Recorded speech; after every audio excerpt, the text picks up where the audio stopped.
What's up, guys? I'm here with Chapter 30 of Book 3 of the Royal Ranger series, Duel at Araluen. Let's go ahead and get into it. Maddie led the herons southward in a long arc, remaining inside the trees and out of sight until they reached the small clearing where she had kept Bumper. From time to time, she would halt the sea wolves and creep to the edge of the tree line, concealed by her cloak, to spy out events at the castle. She nodded to herself, satisfied that her father was keeping the Red Fox's attention away from the cleared ground below the castle, and the small copse where the entrance to the tunnel was concealed. She and her group would have to cross that open ground to reach the tunnel, and she didn't want anyone in the castle to see them when they did. Eventually, they reached a point in the trees below the castle, and she paused, surveying the terrain once more. She sensed something was different in the south tower. She looked closely at it. The dark smoke had ceased billowing from the windows and arrow slits. Now, only a few wisps of steam remained. "Well done, Mum," she said quietly. She realized that her mother must have flooded the fire set by Damone and his men with water from the roof cisterns. She could see heads moving above the balcony wall on the 9th floor, but it was too far to recognize individuals. Then her heart leapt as she noticed the flag, now flying upright. It was obviously a signal to her and to Horace that all was well on the 9th floor of the tower. She moved back inside the cover of the trees and approached Hal. "Are you all set?" she asked. He nodded, then indicated the waiting members of his brother band. He and Stefan were carrying torches they had prepared on board the Heron, rags tied around lengths of wood and soaked with pitch to keep them burning for at least half an hour. "Should we light these now?" She shook her head. "Wait till we're at the tunnel mouth. If we start up the hill with burning torches, we could be noticed. In fact," she said, glancing around and studying the clear ground, "we might move a little farther west and angle up the hill to the tunnel. That'll put the south tower between us and the men on the walls." "Good idea," said Hal. Then he turned to his men. "Right, let's get moving." Maddie led them 100 meters to the west until she judged that the bulk of the south tower would provide them with adequate cover from observers on the wall. As they crouched, ready inside the tree line, she spoke to them softly. "Stay low and move slowly. Rapid movement attracts the eye.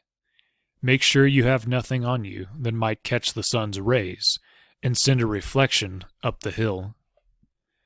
She waited until the men checked one another's clothing and equipment, ensuring that no metal was left bared. They had elected not to bring their shields with them, reasoning that they would be too bulky in the narrow confines of the tunnel. She was glad to see they didn't wear the traditional Scandian horned helmets. Instead, they all wore knitted watch caps with a small heron symbol on the front. Their clothing was dull-colored leather and sheepskin for the most part, and that would help them move up the hill without being seen. She nodded to the first group. Stig, Thorn, Jesper, and Edvin were ready to move out. "Remember," she said once more, "low and slow. Use the long grass as much as you can, and don't bunch up. Go." Thorn led the group out. Stig waited until the one-armed sea-wolf had gone 10 meters, then followed. Edvin and Jesper left similar gaps. She watched them move furtively up the hill, crouching to use the cover of the long grass as much as possible, and angling across the slope to reach the small copse of trees. As Edvin crept in among the small bunch of trees, she signaled for the next group to move out. Ulf and Wolf The identical twins went next, with Ulf leading Ingvar, holding him firmly by the wrist. The big sailor's eyesight was poor in the late afternoon light, and Ulf was able to warn him whenever they reached rough patches in the ground. The head of Ingvar's long weapon was wrapped in a piece of canvas so that it wouldn't catch the light and cause reflections. She saw Ingvar stumble once on a rough piece of ground, but Ulf's secure grip saved him from falling. The two brothers waited until Ingvar had regained his balance and composure, then set off again, with Wolf dropping back to trail behind them. They moved more slowly than the first group, but they eventually reached the sanctuary of the trees, with no sign that they had been spotted from the castle walls. Not that that was conclusive, Maddie thought. They might have been seen without the defenders raising the alarm or shouting. Then she shrugged. If they were seen, there was little Damone could do about them. He had no idea about the concealed tunnel entrance, or about the tunnel itself. As far as he would know, they were hidden in the small clump of trees and bushes, and well away from the castle walls. "Are we going?" Hal asked beside her. She realized she had been delaying while she considered the situation. She roused herself with a jerk, and nodded. "Let's go," she said. "Follow me." She glided out into the open ground, with Hal and Stefan behind her, trying to mimic her movements and rhythm as closely as they could. She kept her cowl up, so that she was able to keep an eye on the castle as she went, without exposing the pale oval of her face to potential watchers. Once again, there was no indication that they had been seen. A few minutes later, she guided her companions into the shelter of the small clump of trees.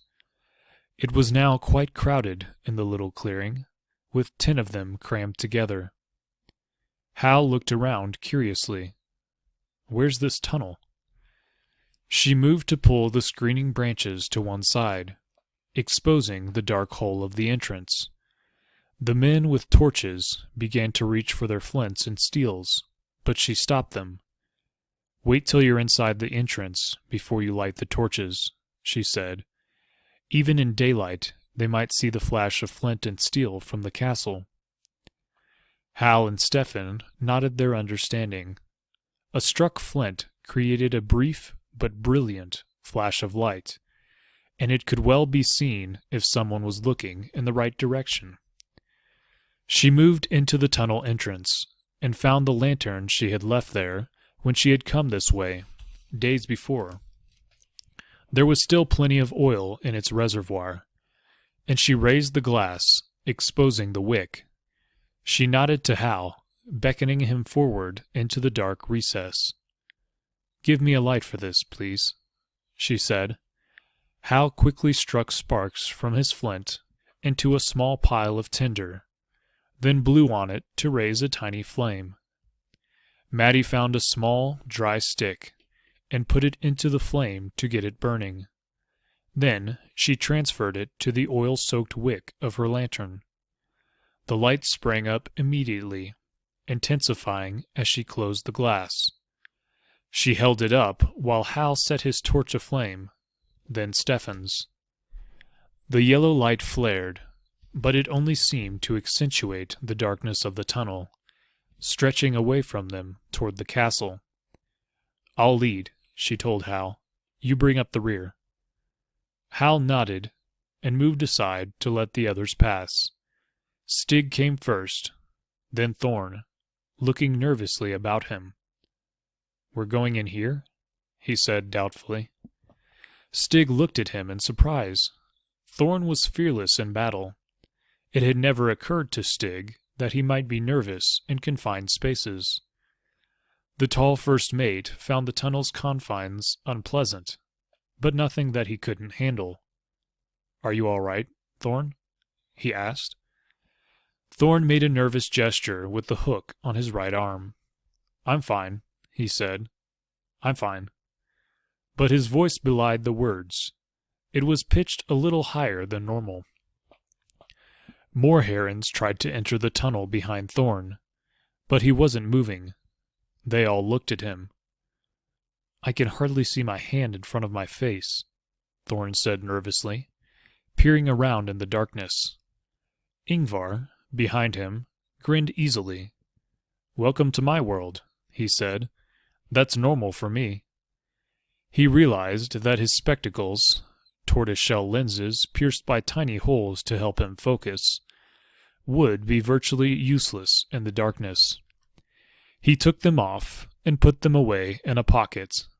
Peering around owlishly, he realized that, even though his vision was blurry, he could see the lights of the torches and the dark shapes of his companions. "Let's go," he said, but still Thorn hesitated. "It's just a little tunnel, Thorn," Jesper said, the amusement obvious in his voice. "Nothing to be frightened of. No boogermen in here."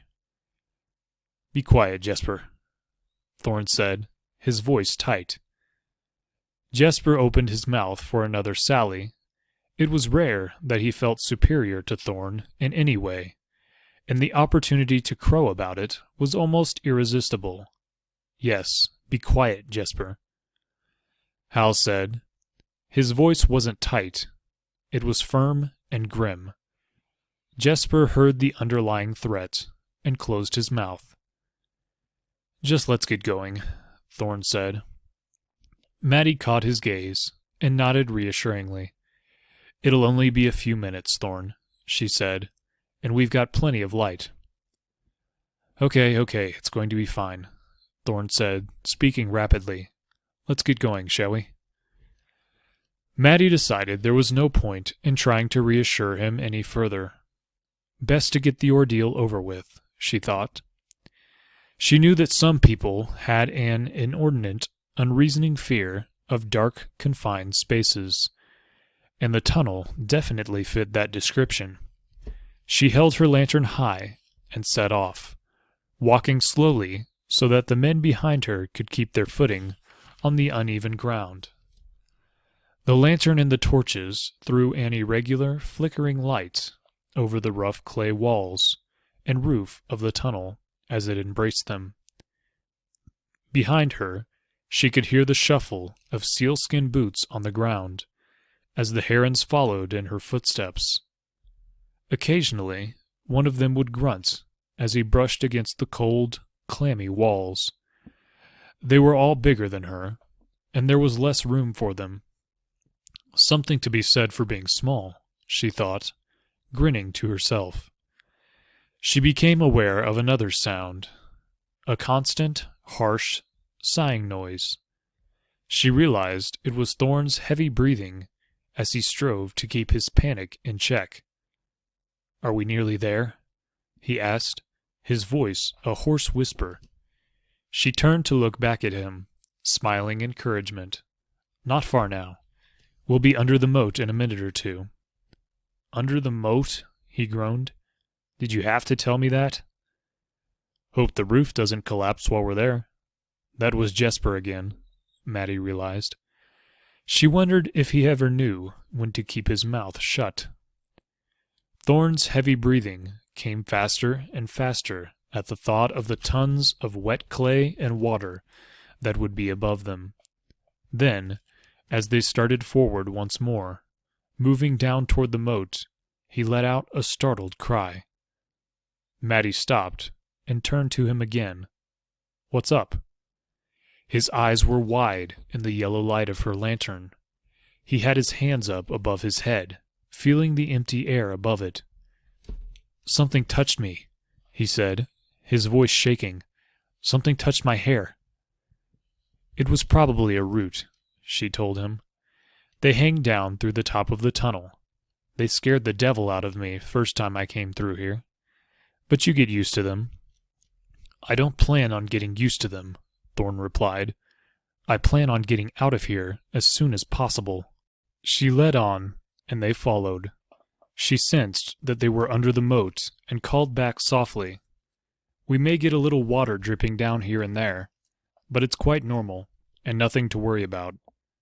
So you say. Yeah! Thorn's statement was cut off by his cry of alarm. Once again, he was feeling the empty air above his head, brushing his hands back and forward as if to ward something off. That was you, Jesper. Stig's warning voice came out of the dim recesses behind them.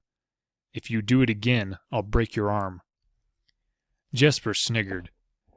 It was as well that, in the darkness, he couldn't see Thorn's malevolent glare. Hal's voice came from the rear of the party. "Cut it out, Jesper," he said, "or you'll be bailing out the ship all the way back to Hallesholm." Jesper could tell when his skirl was serious, and he was serious now. He mumbled to himself about people not being able to take a joke, but he didn't bother Thorn again as they continued. A few minutes later, they emerged into the concealed room at the end of the tunnel. The room was small, and they were crowded together, but already Maddie could see color returning to Thorn's pale face. He returned her gaze apologetically. "Sorry about that." She shrugged. "No matter," she told him. But Stig was puzzled. "I don't get it, Thorn. You've never been worried about small places before. You go below decks on the ship without any problem." "That's different. That's not underground. I don't like the feeling of being underground." Jesper opened his mouth to comment, then wisely changed his mind and closed it. Maddie heard sounds coming from the cellar beside the small, secret room where they waited. She held up a hand for silence and pressed her ear against the door. Voices, she realized. Listening carefully, she could just make out their words. "Stay down here while Horus attacks. We'll be caught like rats. Would you rather go up and tell Sir Damone we've decided not to stay here? Someone's got to guard these prisoners, after all." "Why? They're locked in their cells and not going anywhere. We're not really needed here." Thorn had pushed forward to stand beside Maddie, his ear close to the door as well. He frowned in concentration, then looked up at her. "Two of them?" He mouthed the words, making no sound. Maddie nodded. Thorn beckoned Stig forward and pointed to the wall, again mouthing his words, reinforcing the meaning with hand signals. "Two men. You take the one on the left, me the right." Stig nodded his understanding, loosening his battle axe from the iron loop on his belt that held it in place, and removing the canvas that covered the metal blade. Thorn was already unstrapping the hinged hook that took the place of his right hand and forearm, and taking his club hand from a sack strapped to his back. Quickly, he slipped the stump of his arm into the leather socket, then pulled the straps tight with his left hand and his teeth. He moved his arm back and forth, testing that the club was securely in place, then gestured to Maddie, pointing to the door. She moved to the spring-loaded door lock, but he held up his left hand to stop her, then turned to the other herons, again, mouthing and miming his words. "Just two of us. The rest stay here." The herons nodded. Thorn and Stig would be more than capable of dealing with the two guards, and if they all barged into the cellar at once, they'd get in one another's way. Satisfied that they had got the message, Thorn nodded to Maddie once more. As she reached for the door release, she took a moment to marvel over the rapid change in Thorn's manner. He had been nervous and uncertain in the tunnel. Now, he was confident and back in control. She had a feeling that the guards on the other side of the door would pay dearly for Thorn's former nervousness. She pushed on the door lock, and the door into the cellar sprang open.